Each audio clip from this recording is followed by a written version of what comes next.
એના પછીનો ક્વેશ્ચન લઈશું.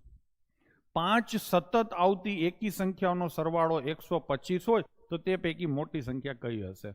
અહીંયા મોરે મોરોમાં જે જોડાયેલા હોય ને એ જરાક ઓબ્ઝર્વ કરજો કે આપણે જે કંઈ કરેલું છે એ જ પ્રકારનું પેપર છે કે એથી વિચિત્ર પ્રકારનું છે.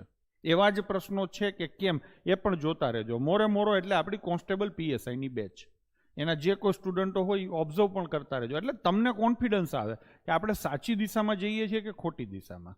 બરાબર છે? તો 5 સતત આવતી એકી સંખ્યાનો સરવાળો 125 છે. અહીંયા પાંચેય સતત અને એકી સંખ્યા છે, એટલે 5 ક્રમશઃ એકી સંખ્યા છે. એનો સરવાળો છે 125. 5 સંખ્યા છે, 5 ભાગીએ એટલે એની એવરેજ આવે. કેટલી આવે? 25. એ ક્યાં આવશે ક્રિસ? વચ્ચે. પાકું? હવે શું પૂછ્યું છે? મોટી સંખ્યા કઈ? એટલે આ 25 છે તો આ કઈ હોય? 27. અને આ કઈ હોય હર્ષ? 29. તો અહીંયા આન્સર આવશે આપણો ઓપ્શન સી 20.